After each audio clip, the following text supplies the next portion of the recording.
Fala galera, tudo bom? Bom, vim trazer para você hoje um vídeo sobre Umbanda. Como que fundou a Umbanda? Como que é a Umbanda? Todas as Umbandas são iguais? Então eu venho trazer esse vídeo para vocês. Muita gente tem essa dúvida, muita gente me pergunta. Para quem não me conhece, meu nome é André, eu sou o dono da página cigana.pg, sou um bandista e de alguma forma eu vou trazer alguns relatos para vocês de conhecimento, lembrando que o meu conhecimento não é uma verdade absoluta, mas espero que sirva para você para agregar em alguma coisa boa em sua vida, no seu conhecimento na parte de Umbanda, certo? Bom, muita gente me pergunta que na minha casa de Umbanda, André, isso acontece, mas na casa de fulano isso não acontece. Ah, mas não existe esse caboclo, não existe esse Exu. Eu vejo tanta briga, eu vejo tanta discórdia relacionada à Umbanda, e eu venho para trazer para vocês uma coisa. Gente, não existe uma verdade absoluta. Não existe uma Umbanda pura. Não existe uma Umbanda raiz. Ah, André, existe sim. Não existe. O mundo está em evolução, as pessoas estão em evolução. Então, de alguma forma, as entidades estão em evolução. Antigamente, vamos começar primeiro, historicamente, como que fundou a Umbanda. Bom, historicamente, se você for pesquisar no Google, vai ter a história de Zélio Fernandino de Moraes. Dia 15 de novembro de 1908 foi fundada no Rio de Janeiro a Umbanda. Ok, a maioria das pessoas sabem disso. Mas eu vou mais além ainda. Será que ele fundou a Umbanda mesmo? Ou ele juntou essa força? A Umbanda, ela foi fundada pelos negros. Ela foi fundada lá nas senzalas. Ela foi fundada de alguma forma lá na escravidão, aonde esses negros escravizados cultuavam a sua ancestralidade. Não tinha o nome de Umbanda. Era o culto aos ancestrais. Eles cultuavam, eles vieram da África e ali, escravizados, eles ali faziam alguns rituais, esses negros, para alimentar a energia dos seus antepassados, da sua ancestralidade. Então, o que é a Umbanda? A manifestação do espírito para o amor e a caridade. O que os negros faziam? A manifestação do espírito ancestral para o amor e para a caridade. Então, ali foi fundada. Eu não sei historicamente o ano, porque de alguma forma tem várias informações erradas na internet, então eu prefiro não falar sobre ano, tá? O que aconteceu? Esses negros escravizados trouxeram, depois esses mesmos negros vieram a falecer, e de alguma forma muitos deles se tornaram preto velho, se tornaram caboclo, se tornaram guerreiros, se tornaram muita coisa. O que aconteceu? Em 1908, existia um médium lá no Rio de Janeiro, chamava Zélio. E ele tinha momentos que a família não entendia. A família naquela época era muito católicas e de alguma forma achava que tudo que era demônio. E ele tinha uma manifestação de um espírito e não entendia, a família não entendia. Levou Zélio para vários médicos, levou Zélio para ser benzido, até que conheceu uma pessoa que falou, leva ele num centro espírita, de mesa branca, né, de Kardec.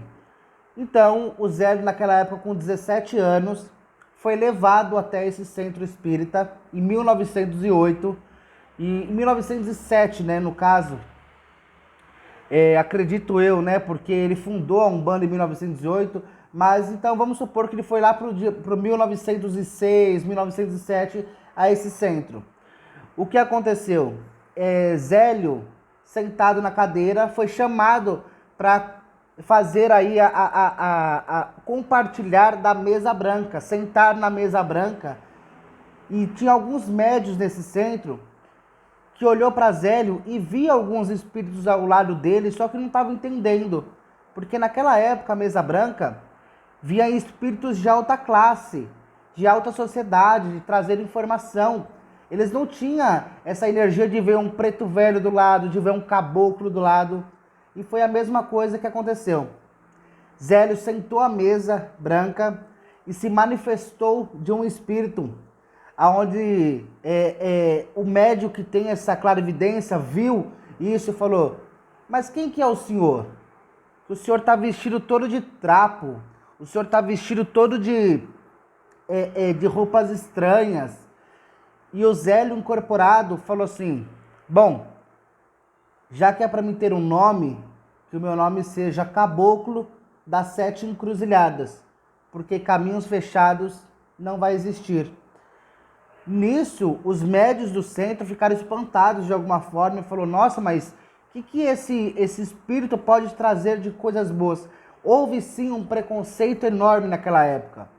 E o caboclo trazendo toda a sua energia, conversando, falou assim: bom, essa mesa tá faltando uma coisa. Levantou, foi até lá fora, pegou uma rosa, trouxe essa rosa para cima da mesa. Foi aí que começou a ter os banhos de ervas, né? Aí você já começa a se ligar. A primeira coisa que fundamentou na Umbanda foi, né, a erva, né, a flor, a natureza ali.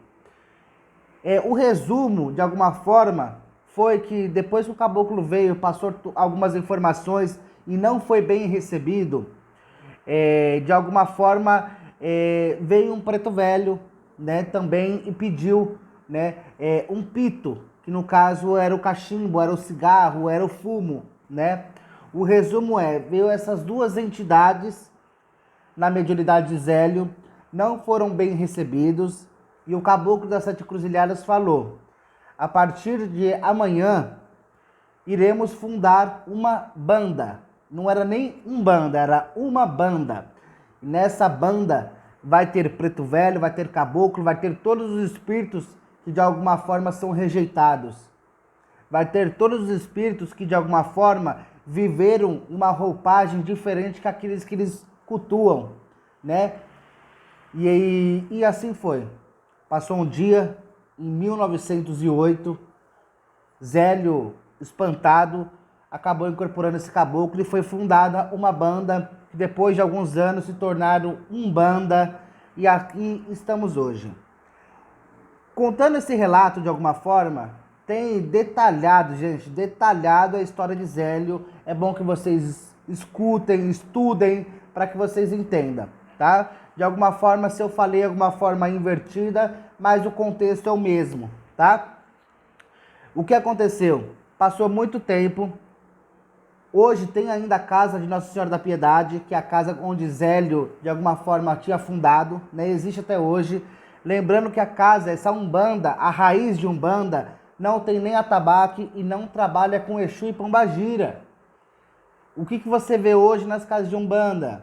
Tem casas de Umbanda de Exu e Pombagira.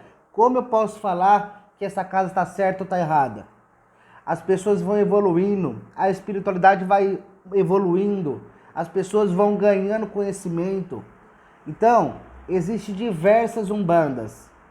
A Umbanda de Caboclo, a Umbanda Pé no Chão, a Umbanda Sagrada de Rubens Saraceni. Essa Umbanda Sagrada é a mais polêmica, né? Eu conheci um pouco ela, não me identifiquei muito com ela, mas respeito. Tem a Umbanda que de alguma forma não cultua o orixá, cultua só os falangeiros, e tem a Umbanda Sagrada que de alguma forma incorpora aí os seus 16 orixás. Não concordo, se você for olhar historicamente, nenhum homem incorpora de Nanã, né? Mas por que eu vou julgar? Então, eu quero que vocês entendam uma coisa. Não existe uma Umbanda certa, uma Umbanda errada. Ah, mas eu incorporo o chumaré do cemitério, que nem aquela moça polêmica, né, que aconteceu. Axé. Se o chumaré do cemitério é próspero na vida dessa mulher, axé. O orixá, ele se movimenta na nossa vida da forma que ele quiser. Entende? Então, assim, eu tô vendo muita gente criticando, ainda mais esses grupos de ensinamento de Umbanda, falando que não, na minha Umbanda não é assim. Não, isso aí não é Umbanda. Gente, vamos supor que meu nome é André, tá? Vamos supor não que meu nome é André. Eu fui iniciado no Candomblé, certo? Sou iniciado de Xangô. Sou umbandista. Estudo um pouco do Ifá. Eu vou abrir uma casa de Umbanda amanhã. Você acha mesmo que eu não vou utilizar um pouco do conhecimento do Candomblé para aplicar nessa casa? Você acha mesmo que eu não vou utilizar um pouco do conhecimento de Ifá para aplicar nessa casa? Ah, André, mas não pode misturar. Gente, isso daqui já é uma mistura. Eu tô com uma camiseta de Xangô com quepá de Ifá, né, de Babalaô, e falando de Umbanda. Essa é a minha vida. Por que eu vou esconder a minha vida? Tem gente que nasceu na Umbanda de raiz, e a Umbanda de raiz, eles cultuam Tupã. Eles cultuam Orixalá. Eles cultuam Obatalá. E o Obatalá está vinculado ao Oxalá, dentro do culto tradicional. Então, você consegue entender que não existe uma Umbanda certa e uma Umbanda errada? Por isso, o segredo é, se você tem algum problema na sua casa e quer conhecer outra casa, saiba que o ensinamento dessa outra casa é totalmente diferente. Hoje tem Umbanda que é cobrado. Nossa, mas se é cobrado não é Umbanda. Ah, não? Como que não? A Umbanda não é a manifestação do amor e da caridade? Ok. Vai trazer o amor, vai trazer a caridade, mas é cobrada por quê? É cobrado o preço justo para você pagar um aluguel, para você pagar uma água, para você fazer isso. Quando há uma cobrança indevida, concordo que isso não é religião, de alguma forma. Mas se você for na parte aí da igreja evangélica, você tem lá que você tem que dar o seu dinheirinho lá para a igreja. Se você vai no candomblé fazer um ebó, você tem que pagar o ebó. Agora, você vai na Umbanda e não ajuda com nada, então peraí, tem alguma coisa errada. A Umbanda não é bagunça.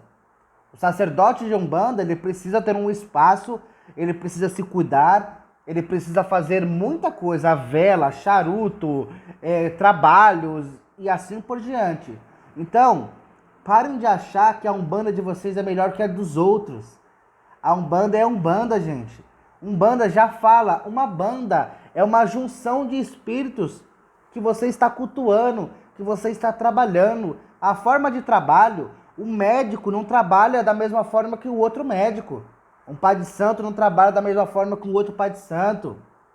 Entende? Então tem várias questões que eu vejo as pessoas se perguntando, ah, mas tem Umbanda que Exu só não trabalha com congar aberto. É o aprendizado deles. Na minha Umbanda, o congá vai estar aberto, vai estar firmado vela para orixá e Exu vai estar em terra. Eu cultuo Exu dentro de casa. Ah, mas não pode. Se você acha que Exu é algo ruim, que não pode entrar na sua casa, desculpa, para mim não é assim. Exu vai, se quiser dormir do meu lado, vai dormir. Exu é vida, Exu é os meus caminhos, é minhas palavras. Então, você concorda que para muita gente, uma coisa é diferente? Para Exu para mim é uma coisa, para você é outra. Pombagira para você é outra coisa, para mim é uma. Então, assim, existe uma diferença enorme. O que eu falo para vocês? Cultue a Umbanda de vocês da forma que vocês acharem que é bom. Se vocês quiserem bater cabeça para Exu, faça. Se vocês quiserem incorporar no Namburuquê e sentir a energia, faça. O importante é vocês terem coerência e saber que a Umbanda não é só vestir o branco. A Umbanda você é amar o próximo, é ajudar o próximo, é fora dos terreiros também.